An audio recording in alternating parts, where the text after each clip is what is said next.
Buenas, soy Mariano Echenique, soy docente de política en educación y salud de la carrera docente de la Facultad de Medicina y hoy vamos a tener esta clase número uno. No van a ser clases de 2 horas porque la dinámica de la clase de 2 horas incluye la lectura en grupo e incluye también la exposición dialogada, es decir, la posibilidad de que ustedes hagan preguntas, hagan comentarios y esa posibilidad no la tenemos.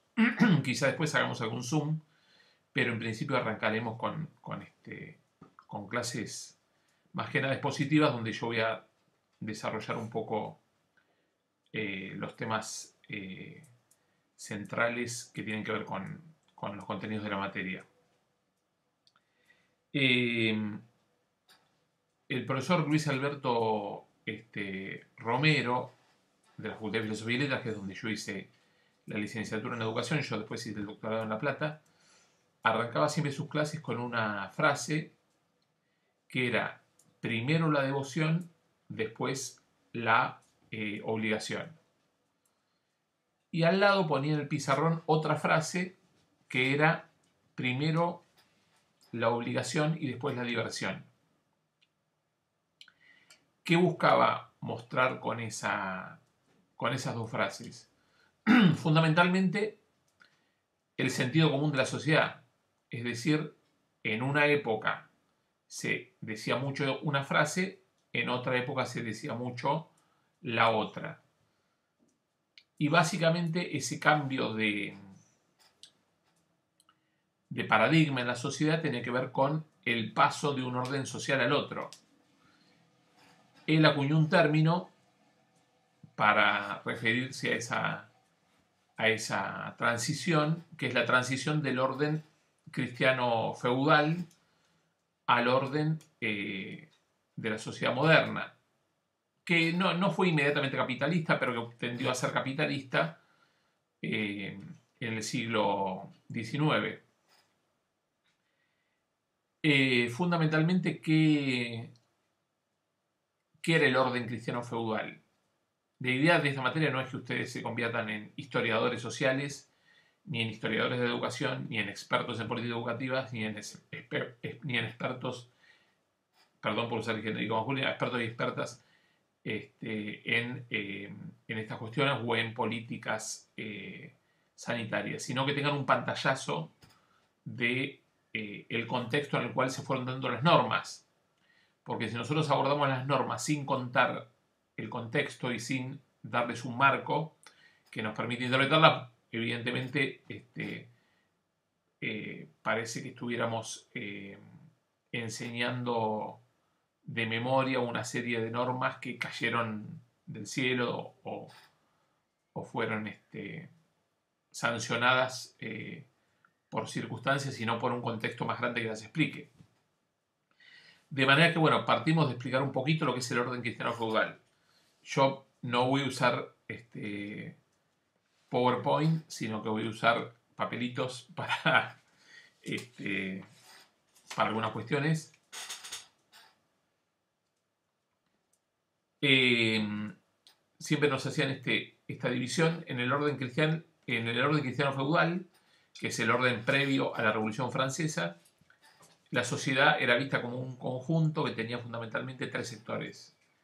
El sector de los que guerreaban, el sector de los que rezaban y el sector de los que araban la tierra. Es decir, estaban aquellos que guerreaban, que eran los nobles, es decir, aquellos que pertenecían a las familias reales, a las familias de la nobleza, a las familias que adscribían a los monarcas.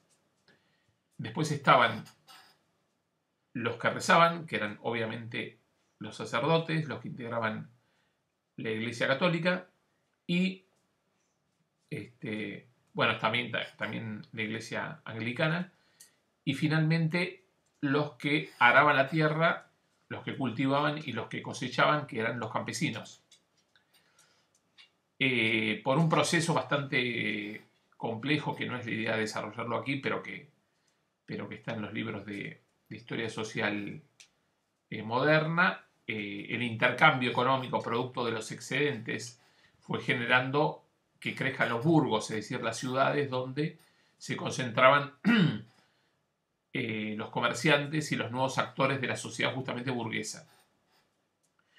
En este orden cristiano feudal, los que iban al choque militarmente, los que eran los guerreros, eran los nobles.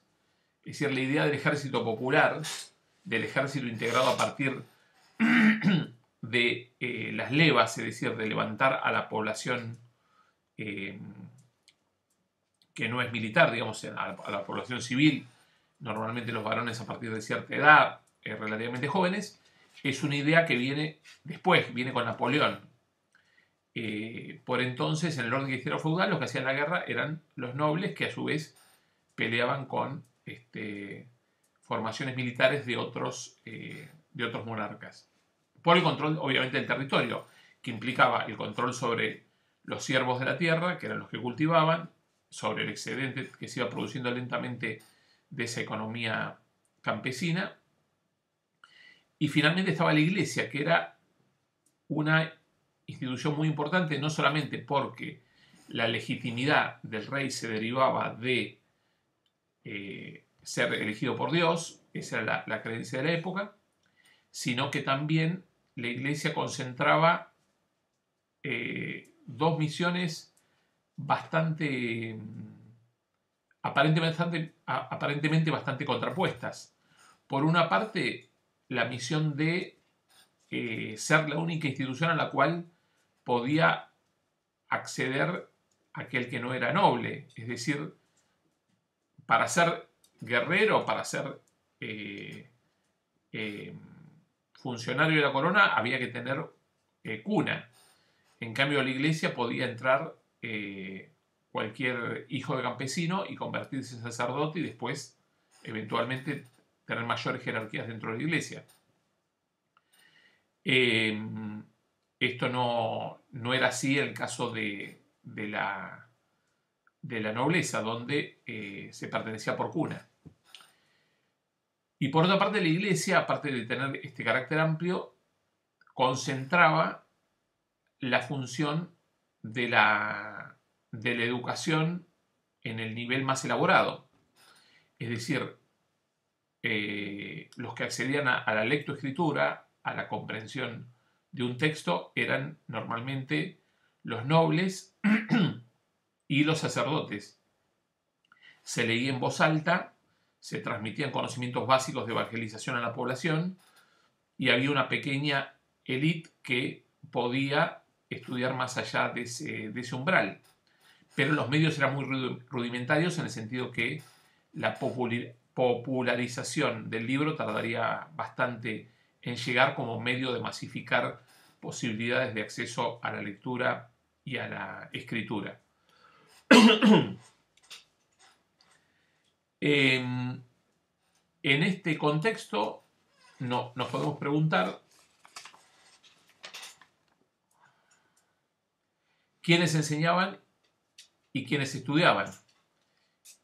Fundamentalmente en la sociedad del orden cristiano feudal enseñaban los curas, enseñaban los sacerdotes, que eran los que, como dijimos, tenían acceso a los libros, y estudiaban quienes querían progresar en el marco de la institución que tenía posibilidades por su amplia base de incorporar personas, que era en ese momento que incorporar personas a las posibilidades educativas, que era en ese momento la iglesia.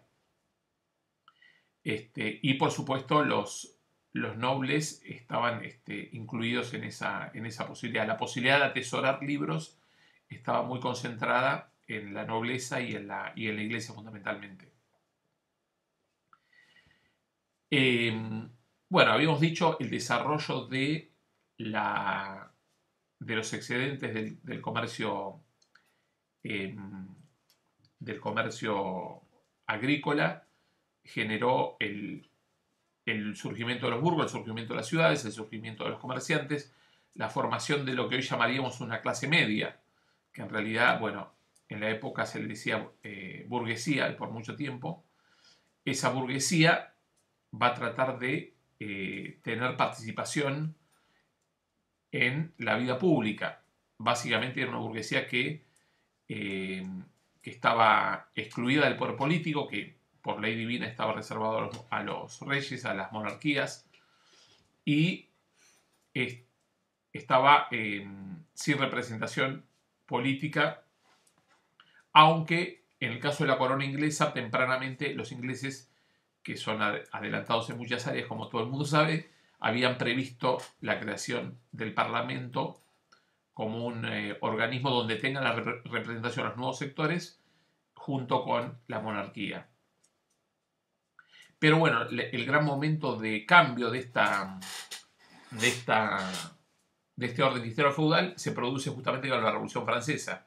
En la Revolución Francesa de 1789 se produce la destitución de ese orden cristiano feudal, que incluye la destitución política de la monarquía, es decir, son guillotinados los monarcas, y se produce también una destitución de la iglesia a nivel a veces físico, porque son perseguidos muchos sacerdotes, y también a nivel cultural, es decir, se le quita a la iglesia la función de la función educativa y se traslada esa función educativa a el Estado docente, es decir, surge la idea a fines del siglo XVIII de que el Estado debe formar al ciudadano. Por supuesto, el ciudadano con la concepción de la época, que era el ciudadano varón, que era el ciudadano que reunía ciertas características. ¿Qué es lo que pasa con la posibilidad de hacer real esa promesa? Es decir, si el poder ya no derivaba de la monarquía, que a su vez derivaba su legitimidad de Dios, entonces el poder recaía en el pueblo y el pueblo debía ser educado. Esta es la idea fundamental del Estado docente, la formación del ciudadano, es decir, un ciudadano que pueda participar en la vida pública y que pueda a la vez tener elementos para poder tener un medio de vida, para poder trabajar. Es decir, el Estado docente va más allá de la enseñanza de oficios, que existía en la Edad Media fundamentalmente, la enseñanza de los oficios. Es decir, progresivamente, a medida que se iba generando este excedente capitalista, ya no bastaba con cultivar la tierra, sino que había que producir los arados, había que producir los utensilios de la casa, había que producir distintas mercaderías que eran producidas por distintos gremios. Entonces surgen los madereros, surgen los que trabajaban el hierro, los que trabajaban los distintos gremios que no son sindicatos esos gremios, porque a veces hoy usamos la palabra gremio y la palabra sindicato como sinónimos, sino que son corporaciones en el sentido de espacios donde de padres a hijos se transmite un oficio y ese oficio permite realizar más o menos profesionalmente una tarea que es una tarea productiva. De modo que, bueno, Francia es vanguardia mundial, impone la educación primaria, estatal, gratuita, obligatoria. Esto es un cambio muy grande de paradigma respecto a lo que es el orden cristiano feudal, y lentamente los estados nacientes van a ser seguidores de esta propuesta. Pensemos en Estados Unidos. Estados Unidos se independiza antes de la Revolución Francesa. En 1776 tempranamente se plantea la cuestión de la educación estatal, pública y obligatoria como un requisito para construir ese Estado-nación separado de la monarquía británica. En el caso de la Argentina, tenemos más o menos al mismo tiempo que Estados Unidos se independiza, la creación del Virreinato del Río de la Plata. El Virreinato del Río de la Plata, como todo el mundo estudió en la escuela primaria o lo repasó en la secundaria, estaba formado por la Argentina, por Uruguay, por Paraguay, por Bolivia, y tenía un espacio geopolítico donde el eje fundamental de la dominación española en América, que empieza obviamente con Cristóbal Colón en 1492, era Lima, es decir, el centro político no era Buenos Aires claramente, sino que era Lima.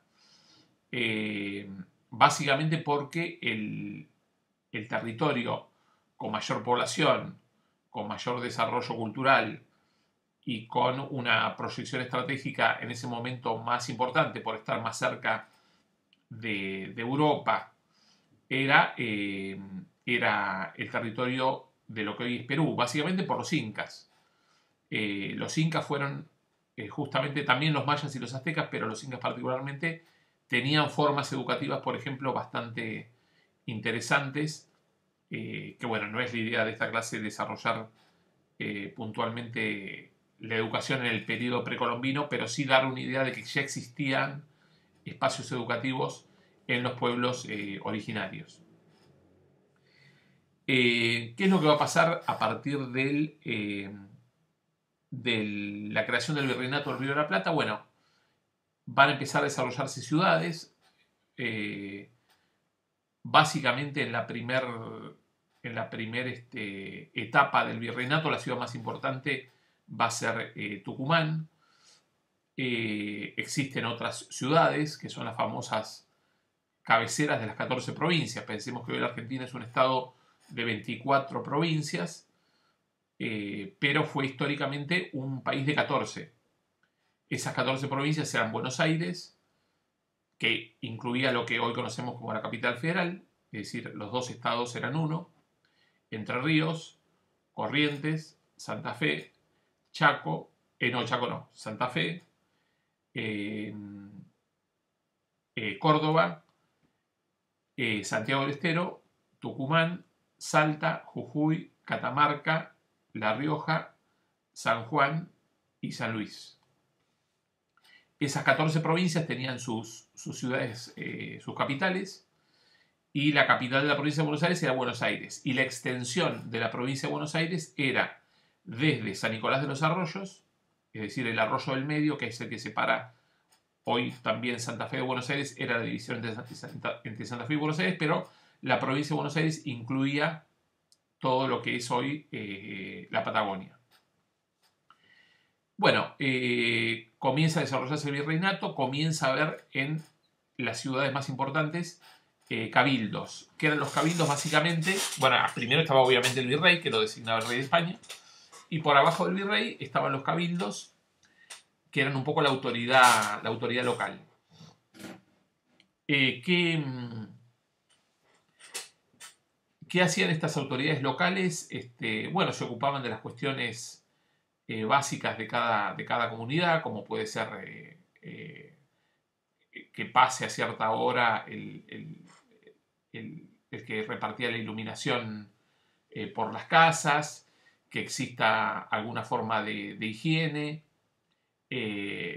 fundamentalmente la autodefensa de las ciudades, que podían ser atacadas por indios o por invasiones extranjeras, como fue las invasiones inglesas de 1806 y 1807, y también obviamente surgen las demandas, muy tenues, pero las demandas de educación de las élites, ¿no?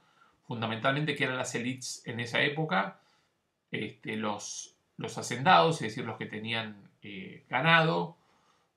Pensemos que la agricultura es un poco posterior, fundamentalmente en ese momento el gran capital era tener caballos y tener vacas.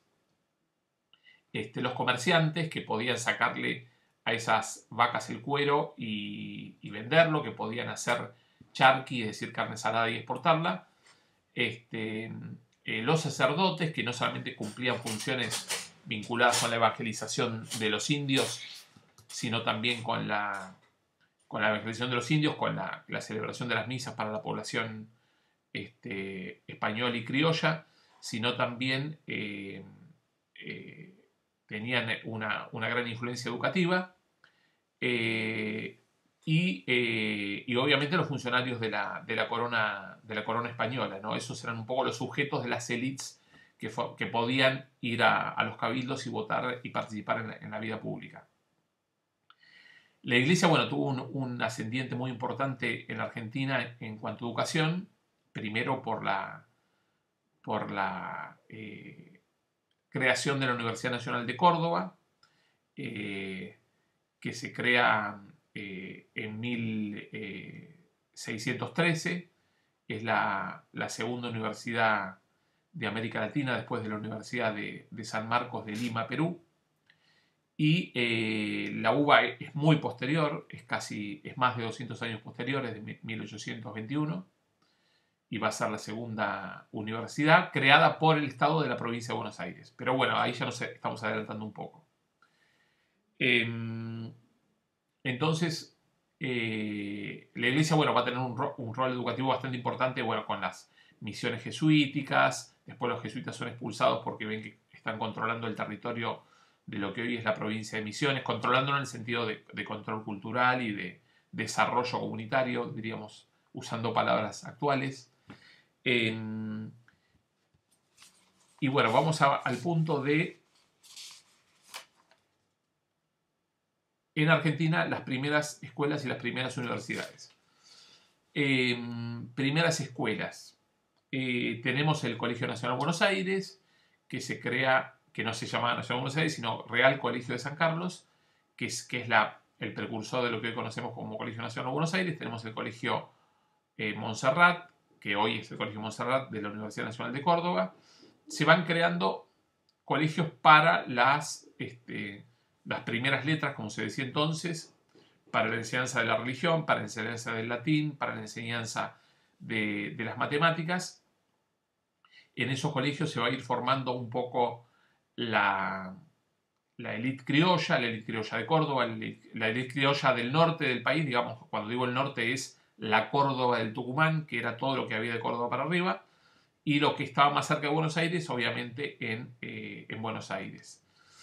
Era una oferta educativa limitada, por supuesto, a las élites, y tenía como función justamente preparar esas élites para las funciones de gobierno que tenían que ver con esta organización institucional muy rústica que se daba en la etapa previa a la independencia.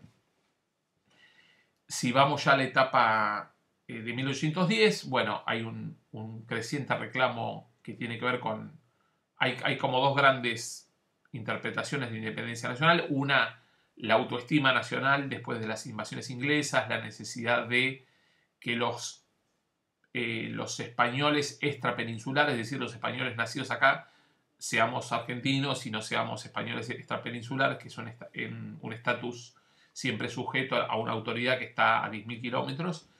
Y la otra, que dice que en realidad la independencia es fundamentalmente un reclamo de los comerciantes que necesitaban autonomizarse del cepo y del ahorcamiento que le imponía el monopolio, es decir, la prohibición de poder exportar lo que producían a otro país que no fuera España. El monopolio de compra por parte de la corona española y la necesidad de tener un libre comercio que permita crecer económicamente ese sector, esa burguesía criolla. Primeras escuelas. Bueno, contamos un poco lo que era Montserrat, lo que era el Colegio San Carlos. Se van creando otras escuelas a medida que se van desarrollando las primeras ciudades. Y con la independencia, en 1816, Belgrano plantea la necesidad de crear escuelas de la patria, escuelas que tengan que ver con el desarrollo de la agricultura, el desarrollo de la ganadería, el desarrollo del comercio, y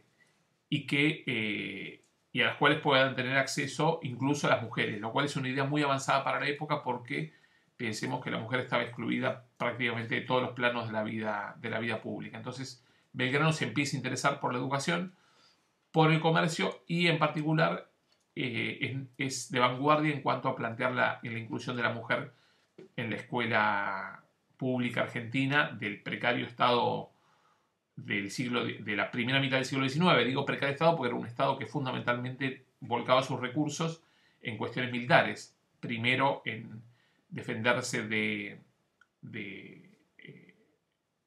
la posible recuperación del territorio por parte de la corona española y segundo, segundo de las intervenciones anglo-francesas como en la época de Rosas y también defenderse y también las luchas que se daban entre los distintos caudillos provinciales. Hacia 1820 se da una situación que ustedes recordarán de la escuela, la famosa anarquía del siglo XX, donde las 14 provincias van a... Me muevo un poco así puedo dar la clase mejor. Hacia 1820 entonces se va a dar esta situación donde las 14 provincias van a desconocer la autoridad central asentada en Buenos Aires y van a empezar a tener gobiernos propios, es decir, surgen las provincias y los gobernadores que normalmente eran caudillos. ¿Quiénes eran los caudillos? Bueno, básicamente los caudillos eran, no cualquiera podía ser caudillo, no es que pasaba un vecino por el cabildo y decía, bueno, elíjanme gobernador, soy el caudillo. No, los caudillos tenían una legitimidad económica, es decir, tenían tierras, tenían ganado, tenían peonada, es decir, tenían una base social, una extracción popular, digamos, y la conjunción entre esas dos cosas, ser dueños de la tierra y tener seguidores entre la peonada, se le sumaba también la cuestión militar, es decir, la posibilidad de armarlos y de que se constituyan en ejércitos, en milicias provinciales. Y esta formación militar le venía dada a los caudillos normalmente porque habían estado en las guerras de la independencia, es decir, son aquellos que habían estado con San Martín, habían estado con Güemes, habían estado con Belgrano, y esa formación, esa experiencia militar concreta, porque no es que había una academia para ser militar, sino que tenía una experiencia guerrera concreta en las guerras de independencia, les permitía formar estos ejércitos provinciales, legitimarse, constituirse como caudillos, constituirse como gobernadores de las provincias. Bueno, son conocidos los casos, López, Jordán y Ramírez en Entre Ríos, Estanislao López en Santa Fe, Bustos en Córdoba, Quiroga en La Rioja, Dorrego y Rosas en Buenos Aires, son algunos de los caudillos federales más recordados. Particularmente algunos de ellos se empiezan a interesar por la escuela pública. Vamos a citar dos casos para no aburrir. El caso de Santa Fe, Estanislao López promueve tempranamente la creación de escuelas con el método lancasteriano. ¿Qué era el método lancasteriano? Era un método de enseñanza por el cual se tomaba un alumno como monitor, es decir, como el alumno que enseñaba a otros alumnos, y este alumno monitor ayudaba y enseñaba a los demás alumnos. Era una especie de pirámide donde se reproducía la educación. Y otra actitud tenía Rosa respecto a la educación, que consideraba que la educación debía ser costeada directamente por los padres y que en los casos donde hubo situaciones de intervenciones armadas, por ejemplo la intervención anglo-francesa de 1845, que terminó con la famosa Vuelta Obligado, Rosas directamente suprimió el presupuesto para la educación pública, dejó de pagarle a los maestros y bueno, que se arreglen los padres de los alumnos de las pocas escuelas que existían en Buenos Aires en esa época para poder afrontar sus estudios. Quienes enseñaban fundamentalmente en la Argentina en el siglo XIX, con el país ya independizado, y antes de la Constitución del 53, es decir, en la época de los caudillos. Fundamentalmente enseñaban los curas, es decir, los sacerdotes, al igual que contamos en el orden cristiano feudal, eran aquellos que tenían más acceso a los libros y eran los curas los que enseñaban en los pueblos, en las nacientes ciudades de la Argentina. Por supuesto que esto se iba sumando también a aquellos profesionales que se iban formando, es decir, un abogado que estudiaba en Córdoba o estudiaba en Chuquisaca, que entonces era Argentina y hoy es Bolivia, o que había cruzado el mar y había podido estudiar en Salamanca, digo abogado por decirlo más común, obviamente que era, al volver se convertía automáticamente en un profesor, en un codiciadísimo docente para cualquier escuela. Pero normalmente eran los sacerdotes los que estudiaban. Y los sacerdotes, así como educaban, también guerreaban. Es decir, es famoso el caso del obispo de Tucumán, que firma la Declaración de la Independencia y que producía cañones para la guerra. Es decir, tenían un protagonismo en la vida pública muy fuerte. Había también sacerdotes anti-independencia, pero fueron muy importantes los sacerdotes que colaboraron con la causa de la independencia y serían los educadores fundamentales de la primera mitad del siglo XIX. Hacia 1853 se produce, 1852 se produce la caída de Rosas, 1853 la Constitución. La Constitución Nacional impone un Estado representativo, republicano y federal, es decir, termina con este sistema confuso que existía antes, donde las 14 provincias eran autónomas y le delegaban a Buenos Aires la Cancillería, es decir, Rosas era el gobernador de Buenos Aires y el representante de las 14 provincias ante el exterior, el canciller, que a su vez podía delegar esa función a una persona, pero básicamente el Estado de Buenos Aires ejercía las relaciones exteriores. Este esquema es suplantado por otro esquema, que es el esquema que tenemos actualmente, con muchos cambios, pero lo tenemos, que es el sistema de gobierno representativo republicano federal. En este sistema representativo republicano federal, lo que va a existir es un texto que permite a las provincias el ejercicio el ejercicio de la educación, pero vamos a precisarlo en qué sentido. Hay 3 artículos que refieren a esto. Uno es el artículo 5 de la Constitución, que dice que corresponde a las provincias la instrucción primaria. Es decir, que las provincias tienen que crear escuelas primarias para que se eduque a la población.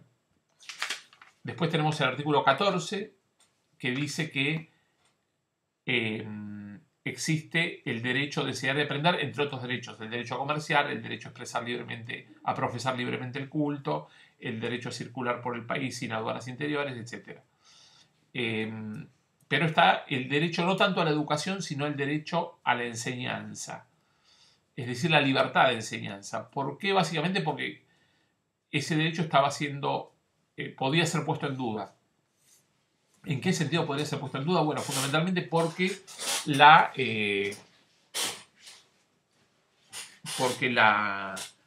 comunidades no católicas, como por ejemplo la comunidad anglicana, tenía ya una escuela en Buenos Aires, o podía haber otras confesiones religiosas que quisieran sumarse, porque la convocatoria de la Constitución del 53 es clara en cuanto a la inmigración, y podían de esa manera ampararse en el derecho a enseñar esas comunidades inmigrantes que empezaban a llegar a la Argentina.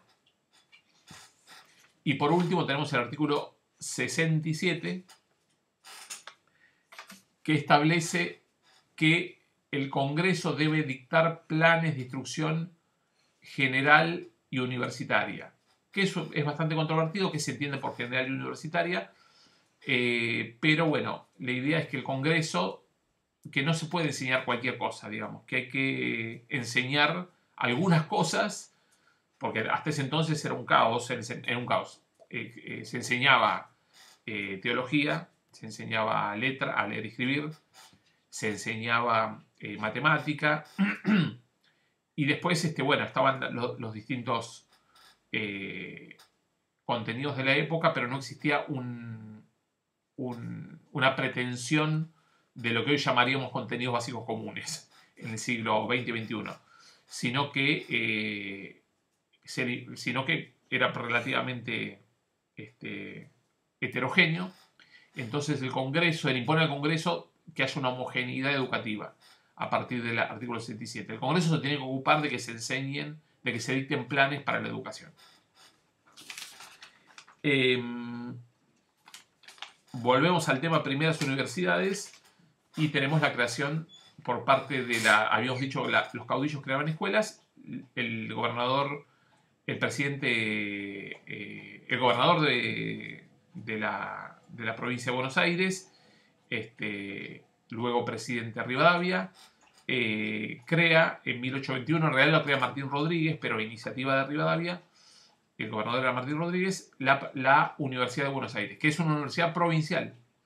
1821 la UBA es una universidad provincial de una de las 14 provincias que era la provincia de Buenos Aires, cuya capital era la ciudad de Buenos Aires. Para mayor confusión, la ciudad de Buenos Aires no era lo que hoy conocemos como la capital federal.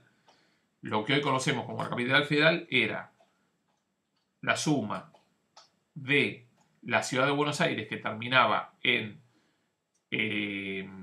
la avenida Boedo y Bulnes, la ciudad de San José de Flores, que empezaba en la avenida Boedo hacia el oeste, y el municipio de Belgrano, que empezaba en Bulnes para el norte. De manera que esos tres municipios, Flores, Belgrano y Buenos Aires, formarían lo que hoy es la capital federal. Pero para eso faltaba bastante tiempo. Eso va a ser recién en 1880 con la federalización de Buenos Aires y la separación de la capital respecto de la provincia de Buenos Aires como dos estados distintos. Pero entonces lo importante, el Estado de Buenos Aires crea la Universidad de Buenos Aires, que es la primera universidad donde si bien van a dar clases los sacerdotes también, pero es una universidad creada desde el Estado y no creada desde la Iglesia como la Universidad de Córdoba. ¿Qué se les ocurre a ustedes? Esto es una lástima que sea un video y no un Zoom, pero la verdad que hacer Zoom en un horario fijo me parece bastante complicado para ustedes, sobre todo este año. ¿Qué se les ocurre a ustedes que necesitaba el naciente Estado argentino para poder llevar adelante esta promesa de la Constitución de que todo el mundo acceda a la educación primaria a través de los estados provinciales? Ahí les doy unos segundos para que lo piensen.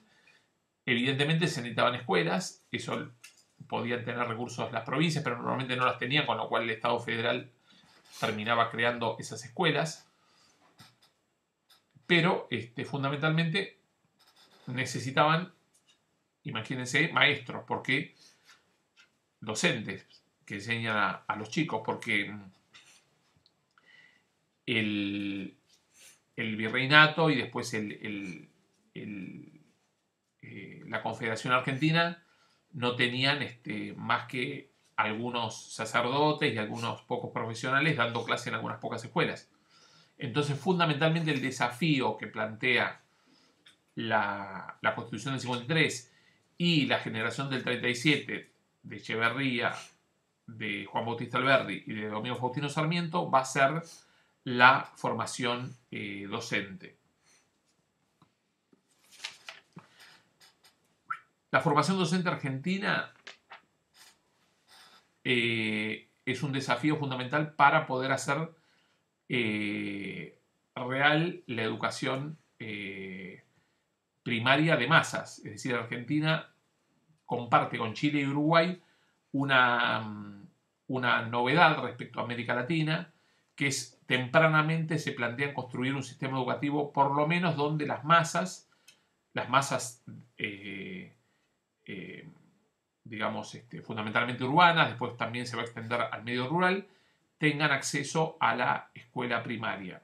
Y va a ser la escuela primaria la que sea dominante a fines del siglo XIX y durante toda la primera mitad del siglo XX, la escuela real a la cual van a llegar las grandes mayorías.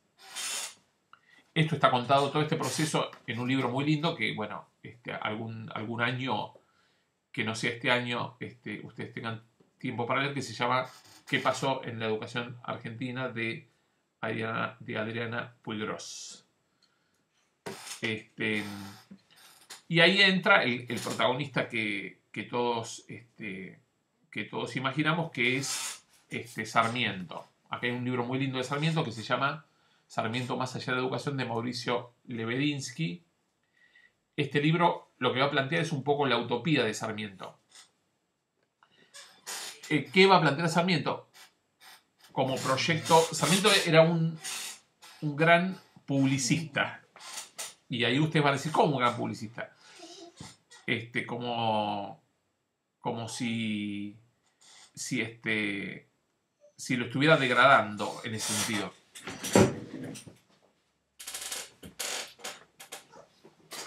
Ahí tenemos la mascota. Bueno, publicista ¿en qué sentido? En el sentido de que él anticipa en sus libros lo que tiene que ser el país. Él dice, él está en San Juan, proviene de una familia venida menos, donde tiene un tío que es obispo, un padre no demasiado presente, una madre que labura y que sostiene la casa, y un afán increíble desde chico por educarse y por conocer. Le es negada la beca que pide para alcanzar estudios secundarios. A San Juan solamente le daban un cupo de un adolescente sanjuanino podía hacer estudios secundarios, y entonces Sarmiento se convierte en autodidacta y ya desde joven empieza a escribir.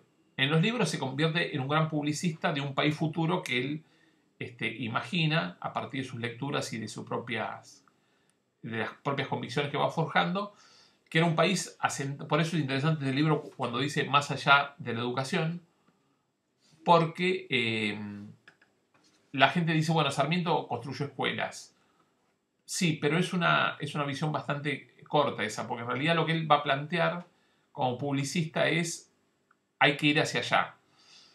¿Y qué es el ir hacia allá? Fundamentalmente, él imagina un país basado en 3 pilares. Por un lado, el más conocido de todos es la educación popular, que justamente va a ser el título de uno de los libros de Sarmiento. La educación popular era que la educación primaria sea gratuita, sea obligatoria, sea laica, sea accesible, sea masiva. Primer pilar, el más conocido de Sarmiento. Segundo pilar, la distribución de la tierra. Él ve en los Estados Unidos, lo conoce desde antes, pero lo constata cuando viaja a Estados Unidos, que en Estados Unidos la tierra está dividida, es decir, está repartida entre los colonos, y que los colonos, los farmers, tienen la posibilidad de mandar a sus hijos a la escuela y también de reunirse en asociaciones, en clubes, en uniones que le van dando un protagonismo importante a la sociedad civil. De modo que, bueno, la división de la tierra es, junto con la educación pública, uno de los pilares del proyecto de Sarmiento.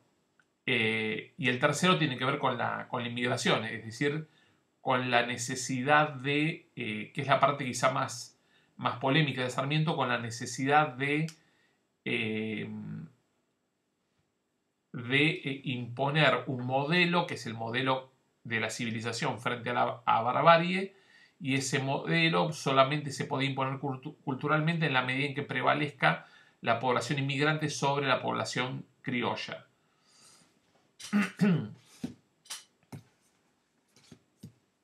Este va a ser el planteo fundamental de Sarmiento en este libro, que es Facundo, que está considerado por la gente que sabe de literatura como uno de los mejores libros que se hicieron en Argentina. ¿Qué va a plantear Sarmiento en el Facundo? Fundamentalmente una contraposición, por eso digo que es un publicista. Él cuando escribe esto no viajó por el mundo todavía, pero él se imagina más o menos cómo es el mundo a partir de lecturas, a partir de cartas, y dice, bueno, acá tenemos un desierto, la Argentina es un gran desierto, somos pocos habitantes, prevalece el campo sobre la ciudad, el campo siempre está en condiciones de invadir a la ciudad a través de, ya sea de los malones, a través ya sea de los caudillos. El modelo de las ciudades es el modelo de Europa, el modelo de la cultura y de la educación, y entonces existe esa contraposición que es cultural, y entonces él, cuando habla de Facundo, no está hablando de una personita, Facundo Quiroga, gobernador, militar, terrateniente, está hablando de toda una contraposición cultural entre ese estilo de vida y ese estilo de pensamiento, y la necesidad de contraponer eso con un modelo basado en la civilización entendida como las prácticas que habían hecho progresar a los Estados Unidos fundamentalmente y en menor medida a Europa hacia fines del siglo XVIII y principios del siglo XIX. Esto es lo que va a plantear un poco en Facundo, Civilización y Barbarie. Ahora bien, para el tercer pilar, que es la inmigración, uno lo puede plantear como sustitución de la población, es decir, como que vengan los inmigrantes y matemos a los criollos. Y esto es una verdad a medias. Es verdad que hay matanzas durante el siglo XIX. El gobernador Rosas lleva adelante una campaña del desierto donde caen miles de indios, miles de personas de lo que hoy llamamos pueblos originarios, y el presidente, el futuro presidente Roca, un año antes de ser presidente, también encabeza una campaña al desierto que es mucho más ambiciosa, que corre la frontera mucho más al sur. Rosas la había corrido hasta la mitad de la provincia de Buenos Aires, Roca corre la frontera hasta Tierra del Fuego, ya con Winchester, ya con otros medios, y también produce muchísimas bajas de miles de indios. Y esas dos conquistas al desierto, la de Rosas y la de Roca, de alguna manera aseguran esta soberanía sobre el Estado, sobre el territorio de lo que hoy es el Estado, sobre lo que hoy es el Estado argentino. Ahora bien, la idea de la inmigración es en parte la sustitución de la población criolla por la población inmigrante, pero no es una idea que se lleve adelante en el plano educativo. Es decir, no se postulaba que los hijos de los criollos, de esos criollos caracterizados como vagos, caracterizados como solitarios, caracterizados como sin familia, caracterizados como sin ciudad, caracterizados como no pertenecientes al espacio público que él describe en el Facundo, sean excluidos de la escuela pública. Por el contrario, los hijos de los criollos van a la escuela pública, van a mezclarse con los inmigrantes. Ya veníamos todos mezclados un poco con los pueblos originarios, eso está detectado en los exámenes de ADN. En la Argentina, de acuerdo a las regiones, entre el 40 y el 70% de las personas tenemos algún ancestro en los pueblos originarios. Esa mezcla argentina tan particular se va a dar en la escuela pública, es decir, el mandato civilizatorio no es un mandato racista operativo, es decir, en la escuela pública sarmientina van los hijos de los criollos, y van también algunos de los indígenas que se suman a la vida de las ciudades. El caso más emblemático es Seferino Namuncurá, que es alumno del colegio de la iglesia San Carlos acá de Almagro, junto con Carlos Gardel. Bueno, es anecdótico, pero tiene que ver con la idea de juntar que Bardel era de mamá inmigrante francesa y nacido en Toulouse. La idea que se mezclaban todos, ¿no? Los hijos de los criollos, los hijos de los inmigrantes, algún hijo de los pueblos originarios, esa gran licuadora que fue la escuela pública sarmientina. Para poder llevar adelante esta escuela pública sarmientina, Sarmiento diseña políticas públicas, es decir, la creación de escuelas, que también va a continuar Avellaneda y van a continuar de ahí en adelante prácticamente todos los gobiernos, es decir, el crecimiento de la matrícula de la escuela primaria argentina es constante, lo mismo que el crecimiento de la matrícula de la escuela secundaria. Es decir, nosotros podemos cuestionar concepciones, podemos cuestionar, por supuesto, a todas las dictaduras del siglo XX, pero el crecimiento de la matrícula primaria y secundaria en Argentina fue permanente. No hubo gobiernos que coarten esa matrícula. Sí lo hubo en la última dictadura, del 76 al 83, se disminuyó la matrícula real, no estamos hablando de porcentaje, sino de matrícula real, en la educación superior universitaria. Ahí sí hubo una baja de la matrícula porque se establecieron los exámenes de ingreso con cupo. Pero hecha esa excepción, digamos que la educación primaria y secundaria creció a lo largo de todos los gobiernos, conservadores, radicales, peronistas, militares. En todos los gobiernos crecieron las matrículas de esos dos niveles, primario y secundario. Pero volvamos ahora a Sarmiento. Sarmiento se mete con las políticas públicas, pero también, es decir, que implican un marco legal, que ahora vamos a ver, pero también se mete con el cómo enseñar. Por eso es interesante esto, que es un original, que se llama Método de Lectura Gradual. Ahí sí se ve bien, sí. Esto es de 1882 y Sarmiento, además de hacer política, se embarra y dice, bueno, vamos a hacer manuales para que los chicos enseñen. Que hoy es una obviedad hacer manuales, pero en esa época no era ninguna obviedad porque nadie los hacía, o muy pocos los hacían, y mucho menos un político que tiene que estar lidiando en varios frentes de batalla. Les voy a mostrar una página para que vean.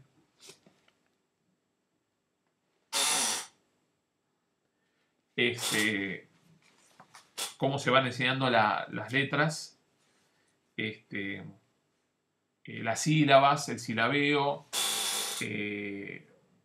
los animales que van ilustrando cada una de las páginas, tienen que ver con hacer algo masivo, es decir, algo popular. Métodos de enseñanza que hagan que los chicos y las chicas, porque también la escuela primaria va a ser, de fin del siglo XIX, va a ser mixta, que empiecen a manejar la lectoescritura, a manejar el cálculo, a manejar nociones de civismo, de historia, de geografía, etc.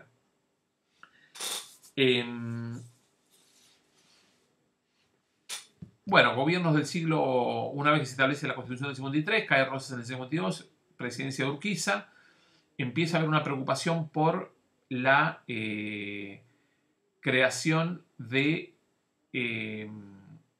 colegios nacionales. ¿Por qué colegios nacionales? Porque hay un Estado Nacional y ese Estado Nacional debía asegurarse la lealtad de las 14 provincias. Vimos que en la primera mitad del siglo XIX el gran problema era que las 14 provincias estaban en guerra entre sí. A veces se confederaban unas contra otras, hacían tratados, hacían pactos, hacían acuerdos, volvían a pelearse. Estaba permanentemente en disputa la soberanía y la existencia de un Estado federal reconocido por todos. De manera que los colegios nacionales iban a formar desde el Estado Nacional a una élite que sea leal al centro del nuevo Estado Nacional, que va a ser, después de la batalla de Pavón de 1860, la ciudad de Buenos Aires, ya durante el gobierno de Mitre. Entonces está el Colegio Nacional de Buenos Aires, el Colegio Nacional de Montserrat, en Buenos Aires obviamente, el Colegio Nacional de Montserrat en Córdoba, el Colegio Nacional de Concepción del Uruguay en Entre Ríos, y así cada provincia va a tener su colegio nacional. ¿De qué otra forma el Estado se va a asegurar su soberanía en la En las provincias, bueno, esto es lindo cuando uno lo hace dialogado, pero bueno, en el Zoom no es tan interesante, pero vamos a contarlo. Otra herramienta que tenía el Estado, aparte de las escuelas, eran las oficinas de correo. La posibilidad de tener oficinas de telégrafos de correo en las provincias hacía que los jefes de correo cobraran el sueldo de Buenos Aires y por lo tanto sean leales normalmente a Buenos Aires. Otra herramienta posterior va a ser con el desarrollo de los ferrocarriles las jefaturas de las oficinas de las estaciones de tren de cada localidad. Esos jefes de estaciones de tren también van a ser designados centralmente y van a tener lealtad política con Buenos Aires. De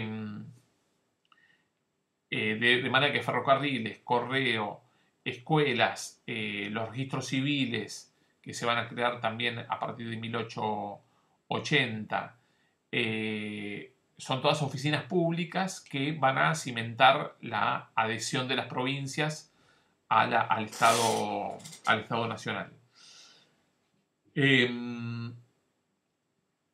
¿Qué otro tipo de escuela se les ocurre a ustedes que necesita este Estado para hacer real su soberanía? Es decir, la soberanía, ahí Oscar Oslak tiene un libro muy interesante que se llama La formación del Estado argentino, donde él dice que para que un Estado se pueda constituir tiene que tener un símbolo, que es normalmente la bandera, el himno, la escarapela, debe tener un solo ejército, ahí se produce durante el siglo XIX la fusión de los 14 ejércitos provinciales en un ejército nacional, la creación del Colegio Militar de la Nación.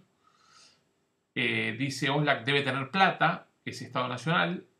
En ese sentido, la posibilidad de concentrar recursos, de nacionalizar la aduana de Buenos Aires y de concentrar recursos en el Estado Federal, le va a permitir a ese Estado Federal hacer escuelas, hacer ferrocarriles. Bueno, los hacen los ingleses, pero con la anuencia del Estado Nacional, hacer oficinas de correo, hacer distintas dependencias públicas que hacen crecer el Estado. Y debe tener fuerza militar para poder imponerse, debe tener fuerza simbólica, debe tener fuerza económica a partir de cobrar impuestos y de tener una caja para sostenerse, y debe también tener una identidad colectiva, es decir, que todos se sientan argentinos. Para eso va a necesitar un relato, como diríamos ahora en el siglo XXI. Y el relato se lo va a dar la historia nacional. Es decir, la idea de que todos venimos de los mismos ancestros. Entonces, de los padres fundadores de la patria. Entonces, Bartolomé Mitre, aparte de político, aparte de periodista, va a ser un historiador que va a contar la versión oficial de las luchas de San Martín y de Belgrano por la independencia, el nacimiento de la Argentina. Y esa historia nacional va a ser ritualizada en las escuelas a partir de los actos escolares que van a celebrar las distintas fechas patrias. Lo cual implica también formarse frente a la bandera, el saludo a la bandera, cantar el himno, respetar ciertos horarios. Esa disciplina después va a fomentar que eventualmente no, los varones vayan mediante el servicio militar, primero la Guardia Nacional y después el servicio militar de Riccieri, vayan al ejército y formen parte del ejército. En las escuelas secundarias se enseñaba tiro como parte de la formación cívica, es decir, parte de la formación cívica era poder usar un arma y poder alistarse en el ejército nacional. Todo ese dispositivo lo va a crear en la escuela pública de fines del siglo XIX. Pero fundamentalmente el dispositivo más importante para la expansión educativa, que es lo que primero vamos a abordar en esta clase, es la formación docente. Es decir, la posibilidad de que las escuelas que se empiezan a crear en la segunda mitad del siglo XIX tengan al frente de ellas vamos a silenciar el celular, tengan al frente de ellas no a sacerdotes, sino a lo que hoy llamaríamos trabajadoras o profesionales de la educación, es decir, gente con una capacitación específica, no sacerdotes y profesionales liberales que, además de dar misa y además de desempeñar una profesión, sean docentes, sino docentes propiamente dichos, ¿no? Y esos docentes propiamente dichos van a ser las famosas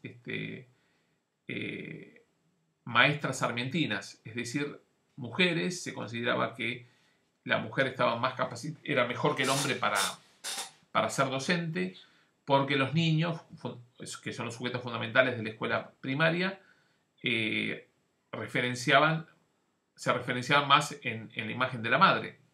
Entonces van a ser mujeres esas primeras educadoras. Primero Sarmiento las va a traer de los Estados Unidos, y después se van a empezar a crear en la Argentina las escuelas normales. Las escuelas normales se crean como un dispositivo para la formación docente. Si bien hay también maestros varones, la mayoría van a ser mujeres, y van a tener a su cargo la formación de las maestras de la escuela primaria, que se expande fuertemente en la segunda mitad del siglo XIX y en el siglo XX. Estas escuelas normales, bueno, primero está la escuela, se crea la Escuela Normal de Paraná en 1870, después se crea en 1871 y 1874 el Normal 1 y el Normal 2 de Buenos Aires, el Mariano Costa es el que yo fui, el Normal 2, y el Normal 1 de la Avenida Córdoba y Ayacucho, y así se van a crear en todas las capitales de provincia las escuelas normales. Pensemos que también las escuelas normales son de la etapa previa a la federalización. En el caso del Normal 1 y Normal 2 los crea el gobierno de la provincia de Buenos Aires, porque la federalización de Buenos Aires recién va a llegar hacia 1880. Decimos entonces, las escuelas normales tuvieron un rol muy importante en la difusión de la educación, porque permitieron la formación, la producción masiva de maestras primarias para abastecer a estas escuelas que se estaban creando en las 14 provincias. Pero bueno, hacía falta un marco normativo que hiciera efectiva estas buenas intenciones de la Constitución en el artículo 5, en el artículo 14, en el sentido de expandir la libertad de enseñanza y de obligar a las provincias a crear escuelas primarias, y a estas políticas públicas que se empiezan a implementar, primero Mitre con los colegios nacionales, después Sarmiento y Avellaneda con las escuelas primarias y las escuelas normales. Después se le agregarían ya en fin del siglo XIX las escuelas de comercio, las escuelas técnicas, un poco más adelante, pero fundamentalmente esta promesa de la educación pública, que era parte del proyecto sarmientino, van a tener que ver con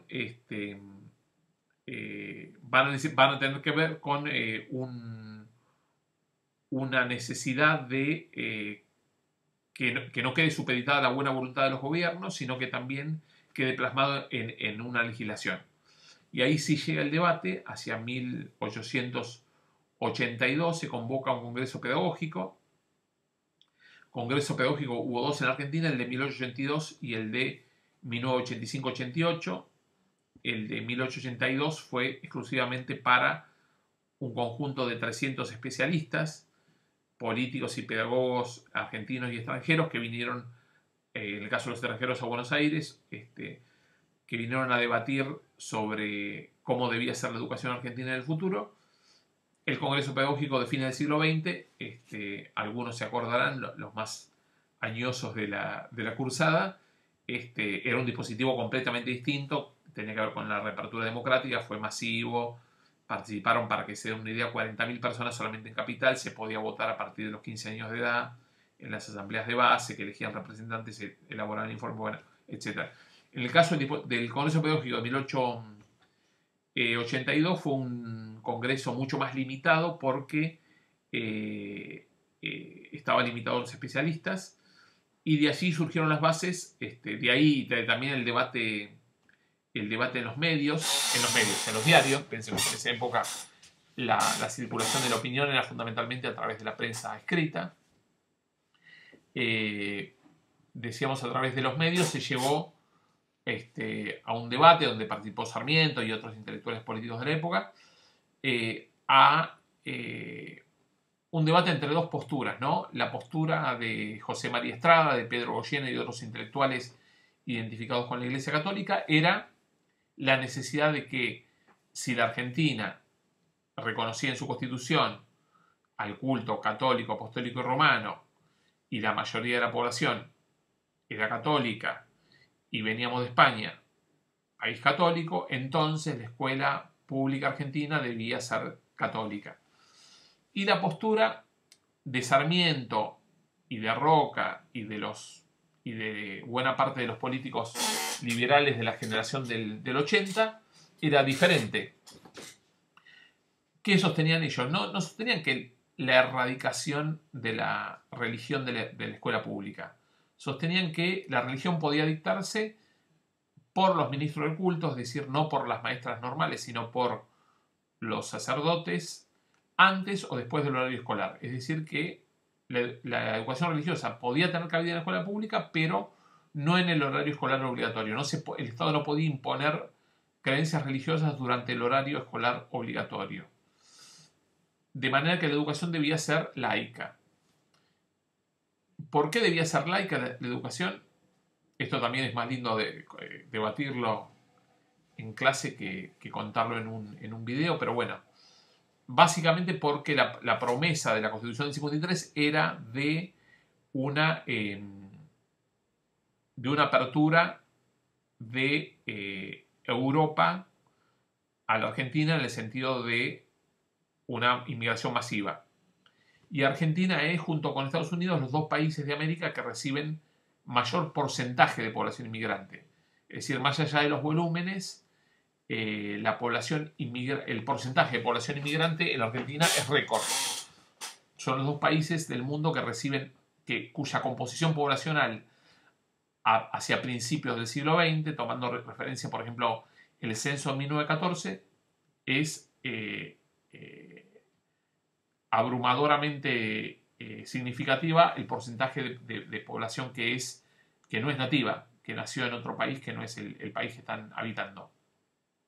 Esto tiene que ver con la promesa de la Constitución del 53, con las colonias de inmigrantes que se empiezan a constituir en Santa Fe, en Entre Ríos, las famosas colonias judías, alemanas, etc., con la llegada masiva de inmigración italiana a la ciudad de Buenos Aires y a Rosario, pero también la llegada de la inmigración árabe a muchas provincias, la llegada de la inmigración judía, la llegada de la inmigración polaca, la llegada de la inmigración francesa, el caso de Gardel, la llegada de la inmigración europea, que no era la que estaba prevista en el imaginario de la generación del 80, que era la población laboriosa, de origen sajón y de hábitos más ordenados, por así decirlo, sino que va a ser fundamentalmente la inmigración española, la inmigración italiana,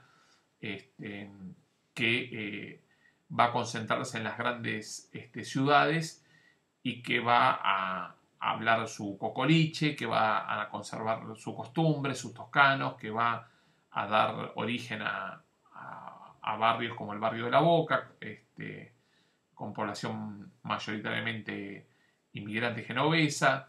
Esta inmigración va a ser absorbida por la escuela pública junto con los hijos de los criollos, como decíamos, y va a incluir también a población judía, a población de la iglesia anglicana, a población de otras religiones. Por esa razón es la necesidad de que la escuela pública fuera laica, no tanto por una porque los políticos de la generación del 80 hubieran sido mayoritariamente antirreligiosos, porque todos, más allá de que sean creyentes o no, pensaban que tenía que haber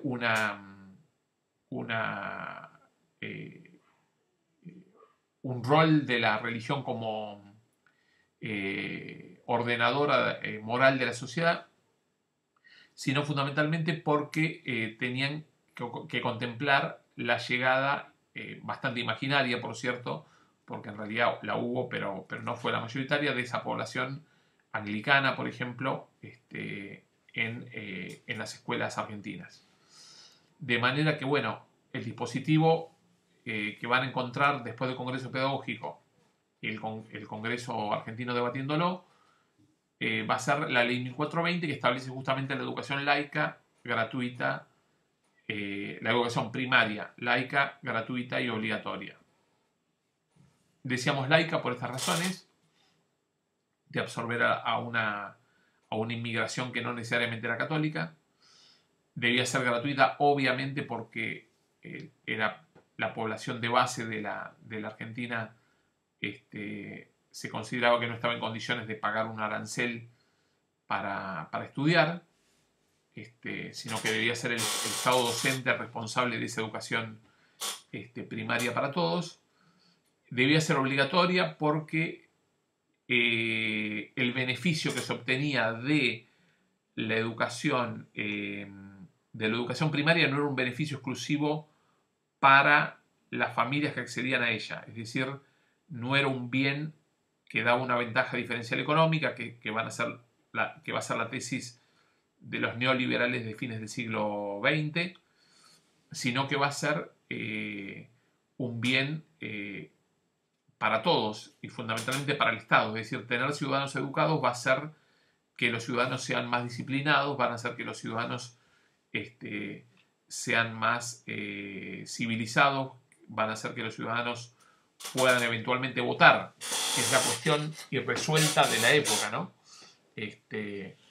La obligatoriedad tiene que ver con eso, ¿no? Y no era chiste, es decir, se facultaba a la policía a ir a buscar al chico o a la chica que, teniendo entre 6 y 12 años, no asistiera a la escuela primaria, es decir, cuyos padres estuvieran eludiendo la obligatoriedad de la educación primaria. De manera que la ley 1420 va a plantear entonces la educación primaria, gratuita y obligatoria en todo el territorio nacional. Algunas provincias, en sus escuelas provinciales, siguen teniendo educación religiosa. Hay un mito que dice, bueno, la educación fue laica hasta 1943 en toda la Argentina, la educación estatal. No. Había provincias que establecían la educación religiosa. ¿Por qué? Porque la ley 1420 eran para las escuelas nacionales. ¿Y cuáles eran las escuelas nacionales? Las escuelas que el Estado Nacional creaba en la ciudad de Buenos Aires, que creaba en los territorios nacionales. Pensemos que los territorios nacionales eran Chaco, lo que hoy conocemos como Chaco, Formosa, Misiones, La Pampa, Neuquén, Río Negro, Chubut, Santa Cruz, Tierra del Fuego y un territorio rarísimo que nadie sabe, pero que se llamaba Los Andes, que era un cachito de Salta y Jujuy pegado a la cordillera. En esos territorios nacionales el Estado también podía crear escuelas, y con la ley Laínez, que es de fines del siglo XIX, se autoriza a que el Estado Nacional también pueda crear escuelas nacionales en las 14 provincias históricas. ¿Por qué? Porque las 14 provincias, por supuesto, no tenían plata. Ese es el tema, el drama recurrente de la Argentina en el siglo XIX, en el siglo XX, en el siglo XXI, que los estados provinciales dicen, bueno, necesitamos ayuda para sostener la educación en nuestros territorios. Y en esas escuelas, volviendo a fines del siglo XIX, en esas escuelas provinciales sí en muchas se va a enseñar la religión en el horario escolar usual. Llegamos entonces a la cuestión de la soberanía popular, es decir, estos nuevos sectores que se suman a la sociedad Argentina, inmigrantes, más muchos hijos de criollos, más incluso a algunos miembros algunos no, muchos miembros de la élite gobernante, van a empezar a demandar cambios políticos. El gobierno de fines del siglo XIX era un gobierno, lo que llama Natalio Botana, gobierno elector, es decir, gobierno que se elegía a sí mismo. ¿Cómo se elegía a sí mismo? Bueno, los gobernadores de provincia, los senadores nacionales, los diputados nacionales iban a las mismas escuelas, eran familiares entre sí, eran los dueños de los campos que se le habían ganado a los indios, eran los dueños de los campos que ya venían de la época de los caudillos, monopolizaban el poder político a partir del Partido Autonomista Nacional, y eso va a ser cuestionado por los nuevos sectores sociales emergentes, como las nuevas clases medias, formadas por los inmigrantes, pero también por parte de los miembros retobados de la élite, por así decirlo, y esos sectores van a construir partidos, el Partido Socialista y la Unión Cívica Radical van a ser las dos expresiones más importantes.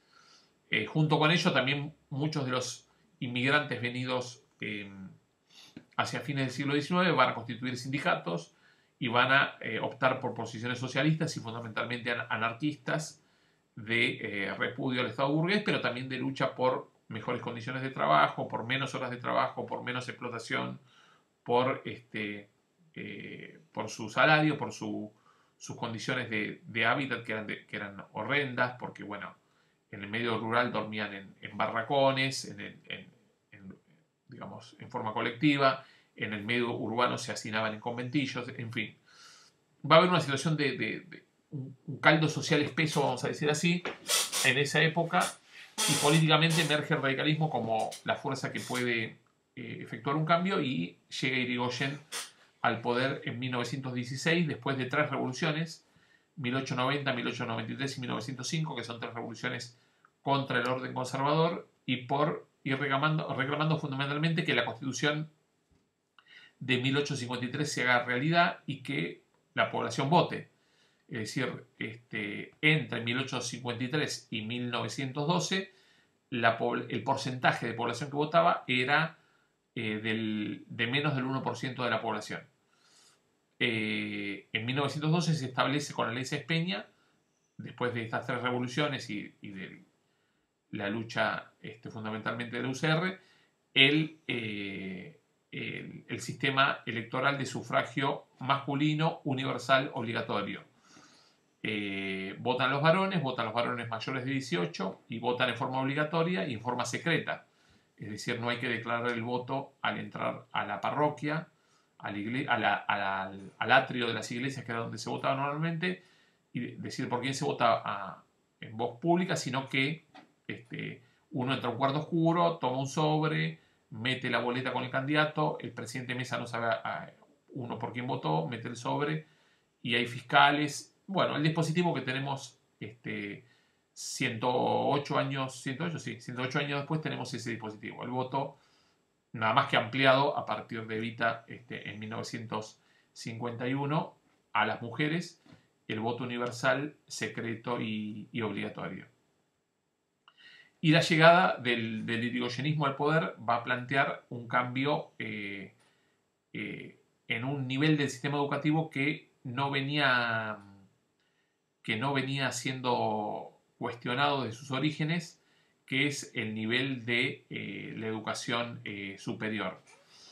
Digamos que en la Argentina, a partir de que se crean las escuelas normales, empieza a haber una cultura de la innovación, es decir, digamos, una cultura de innovación que convive con una cultura conservadora. Y voy a explicar en estos 10 minutos que quedan, porque la idea es hacer una clase de 1 hora y media para que podamos llegar a 1918 en esta primera clase. Cuando digo cultura conservadora, estaban los normalistas. Los normalistas que decían, eran todos, ¿no? Maestros y maestras normales, pero los normalistas eran aquellos intelectuales que postulaban que la escuela debía fundamentalmente ordenar, normalizar a las personas y a los cuerpos. Entonces de ahí viene, en orden, en línea con lo que era el positivismo de la época, es decir, la idea de progreso. En la escuela pública viene la idea de normalizar los cuerpos y de el uniforme obligatorio, las manos arriba del pupitre, el lavado de manos, bueno, que ahora vuelve a ser justamente tan importante, la higiene personal, la prohibición del beso, la prohibición del contacto físico. Son un poco las premisas de los normalizadores, que tenían que ver con un modelo también de orden social y de jerarquización de la sociedad. Esto tiene que ver, es interesante para ustedes que son médicas, médicos y profesionales en general de la salud, porque a fines del siglo XIX educación y salud están muy entrelazados. Es decir, por ejemplo, el presidente del Consejo Nacional de Educación más relevante de la época era José María Ramos Mejía, que era médico. José María Ramos Mejía decía no solamente lo decía, sino que lo hacía, promovía la jerarquización de la población escolar en función de, por ejemplo, las características físicas de los alumnos, lo que después se conoció como método lombrosiano, es decir, que, por ejemplo, midiendo el cráneo de los alumnos y las alumnas, midiendo ciertas características físicas, se podía predecir si eran poblaciones que posteriormente tuvieran mayor propensión al delito. Es decir, la idea del control de los cuerpos, de la medición y del higienismo es fuerte entre los normalizadores. Y finalmente están los normalistas más innovadores. Esto lo va a plantear Adrián Puiggrós en este libro que se llama Sujetos, Disciplina y Currículum en los orígenes del sistema educativo argentino. ¿Qué es lo que va a plantear Puiggrós en ese libro? Ninguno de estos libros entra en el examen, obviamente. Quédense tranquilas, tranquilos. Va a plantear esta diversidad en el colectivo de los docentes de fines del siglo XIX y principios del siglo XX. Es decir, no todos los docentes pensaban igual, todos ascribían a la escuela como templo del saber, por eso las escuelas son tan palaciegas. Si uno ve el Normal 1 o el Mariano Costa o el Instituto Bernasconi, para citar los casos de acá de Buenos Aires, pero pasa lo mismo en muchas escuelas secundarias y escuelas normales de provincias, que eran lo mismo, porque la formación de los docentes se lleva a cabo en la escuela normal secundaria, es decir, esto lo decimos también porque si no, no se entiende, hasta 1969, en las escuelas secundarias normales, uno se recibía de maestro normal, es decir, de maestro de escuela primaria. Después se transfirió ya a partir de 1970 la formación al nivel terciario. Pero bueno, estamos entonces en la cuestión de los normalistas y de los innovadores. Y los innovadores van a plantear en la escuela primaria y en la escuela secundaria distintos cambios. Distintas formas de entender la educación. Visiones más humanistas, visiones que tienen que ver más con la participación de los niños, visiones que tienen que ver más con la creatividad, visiones que tienen que ver más con la pedagogía de John Dewey en los Estados Unidos, por ejemplo. Estas visiones van a contrastar con las visiones más disciplinadoras, más homogeneizadoras, más jerarquizadoras de la educación. Y es interesante porque, bueno, este debate entre educación y salud, que es el objeto de la materia, es un debate que empieza, o podemos decir sí, que empieza a fines del siglo XIX, con esto de si hay que medir o no el cráneo de las chicas y de los chicos que van a la escuela.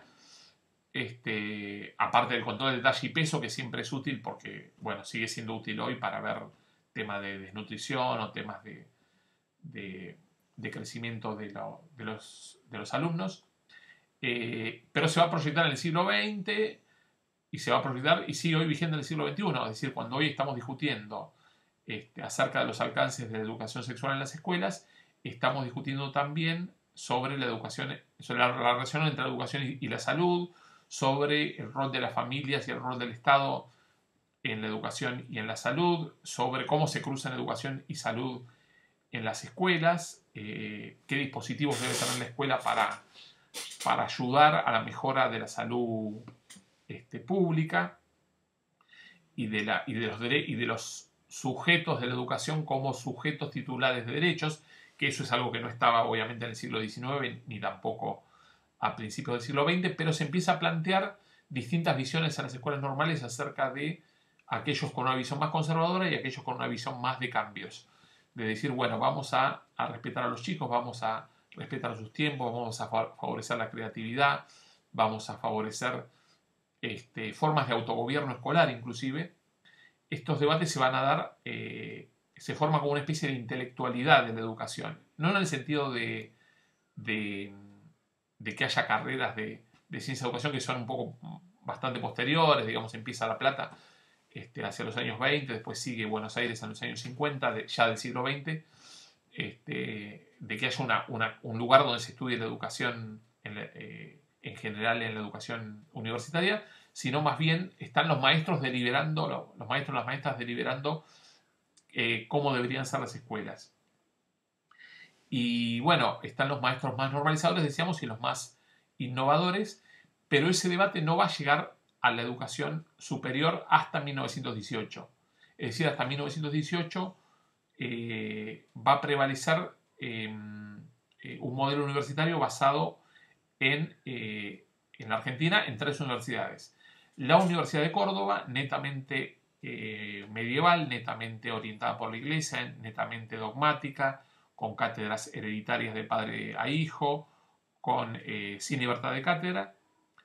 Va a ser un modelo que va a quedar muy asociado a la época colonial, a la época de la Iglesia educadora y no del Estado docente.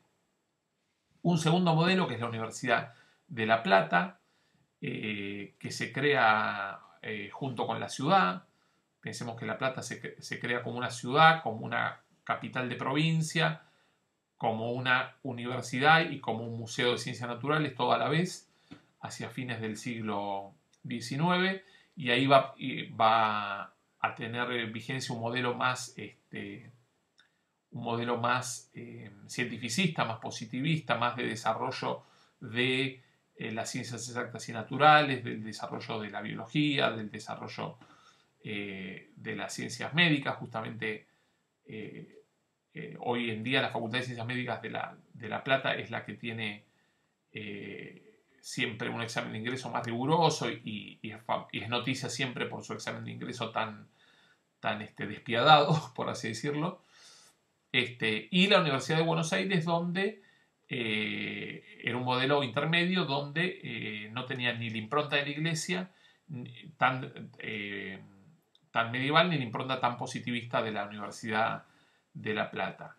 Pero bueno, van a ser en estas universidades nacionales donde una población que seguía siendo muy elitista, pensemos que hacia principios, hacia la época de la Reforma, había menos de 10.000 alumnos, casi todos varones, en las 3 universidades argentinas, La Plata, Buenos Aires y Córdoba. Van a ser en estas 3 universidades argentinas, elitistas como eran, el lugar donde se va a plantear la necesidad de un cambio que estaba dándose en la escuela primaria y secundaria, pero que no llegaba a la educación superior. Y es interesante cómo ese cambio va a estar en línea con los cambios de la época. Pensemos que 1916 los sectores medios llegan al poder a través del gobierno de Irigoyen. 1917 es la Revolución Rusa. Por entonces también se da la Revolución Mexicana. Hay cambios mundiales y hay cambios en Argentina muy, muy importantes y hay que poner a las universidades en línea entonces con ese cambio. Así que bueno, en la próxima clase ya vamos a arrancar con la reforma de 1918. Estamos completando ya la hora y media de esta primera clase.